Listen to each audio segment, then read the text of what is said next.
हर इंसान की जरूरत होती है रोटी, कपड़ा और मकान। लेकिन जब ये जरूरत से ज्यादा जरूरत बन जाती है तो ये हमारे लिए मुश्किलें खड़ा करती है।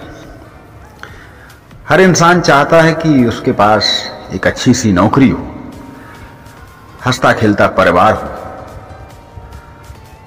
और इसी के पीछे वो अपनी सारी जिंदगी खपा देता है।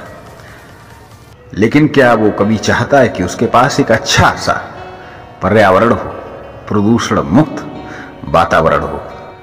आपने अक्सर दुकानों के बाहर लिखा देखा होगा कि फैशन के युग में गारंटी की इच्छा ना करें। फैशन के युग में गारंटी की ही नहीं, अच्छे स्वास्थ्य की भी गारंटी की इच्छा ना करें।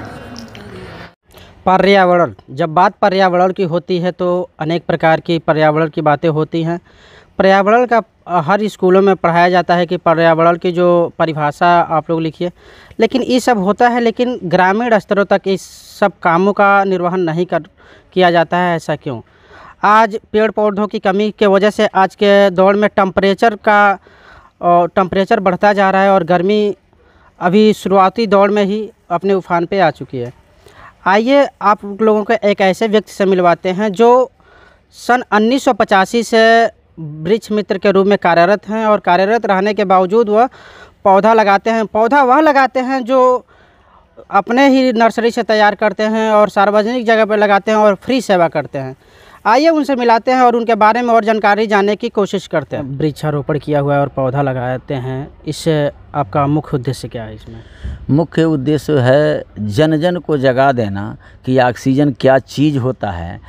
हालांकि सब लोग जानते हैं इस बात को कि भोजन कम मिलेगा, कपड़ा थोड़ा सस्ता पहन लेंगे, काम चलेगा, लेकिन ऑक्सीजन बगैर सारा जो है सभी जीवधारी एक पल में समाप्त हो सकते हैं, सबका अस्तित्व ही खत्म हो जाएगा।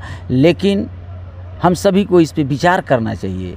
तो मेरे मन में आया 1985 में जब पढ़ते थे तो स्वर्गीय श्री गणपत गुप्ता जी ने पर्यावरण के बारे में बताए और उन्हीं के बातों को आदर्श मान लिया और उन्हीं के आदर्श बातों पे मैं आज पर्यावरण के क्षेत्र में सेवा देता हूँ। आप इतने ज़्यादा पौधा लगाते हैं, वृक्षारोपण करते हैं, क्या आपको कोई सरकारी सुविधा मिलती है या नहीं मिलती है? नहीं, सरकारी सुविधा या प्राइवेट सुविधा आज तक कोई सुविधा नहीं है। यानी किसी प्रकार की सरकारी सुविधा आपको नहीं मिलती? नहीं मिलती है। जो भी आपकी सरकारी सुविधा इस समय नहीं मिलती है तो आप सरकार से क्या अपेक्षा रखते हैं? सरकार से क्या अपेक्षा रखेंगे? मान लीजिए एक छोटे से गांव में पैदा हुए हैं, इंटीरियर एरिया है, हमारी लंबी चौड़ी पहुंच नहीं है, तो सरकार हमारी क्या मदद करेगी? नहीं करेगी। अब तो सरकार की मंशा जाने, लेकिन हमारा जो मानवता का कर्तव्य है उसे मैं निर्वहन कर रहा हूँ और निर्वहन करता रहूँगा। जी, आपका परिचय, आपका पूरा नाम? वैसे मेरा नाम जितेंद्र यादव है, लेकिन पर्यावरण के क्षेत्र में इस तरह से काम किए कि कुछ लोगों ने, प्रधान जी लोगों, कुछ अधिकारी लोगों ने वृक्ष मित्र के नाम से जितेंद्र वृक्ष मित्र कहते हैं। लेकिन मेरा नाम जितेंद्र यादव है, ग्राम मठियाधीर है, थाना रामकोला, जनपद कुशीनगर, उत्तर प्रदेश का स्थायी निवासी हैं। अगर किसी सज्जन को देखना होगा हमारा इतिहास भूगोल, तो एक हम यूट्यूब चैनल बनाए हैं जितेंद्र गोपाल वृक्ष मित्र के नाम से। उस पर हमारा सारा जो है कि इतिहास भूगोल मिल सकता है, क्या सच्चाई है वो भी पता चल जाएगा। हम जो है कि लावारिस पौधों को लाते हैं, अपने नर्सरी में परवरिश करते हैं। 1 फीट से लेकर के 18 फीट तक पौधे तैयार करता हूँ और निःशुल्क पौधरोपण और निःशुल्क पौध वितरण का काम करता हूँ। और जो भी करता हूँ अपने मेहनत मजदूरी के बल पे करता हूँ, कहीं से कोई सहयोग। हाँ, ये सहयोग ज़रूर है कि मेरे ही गाँव के कम से कम 30-40 नौजवान लड़के 50 की संख्या में ये लोग मेरे साथ फ्री में जाकर के पूरे दिन पौधरोपण का काम करवाते हैं।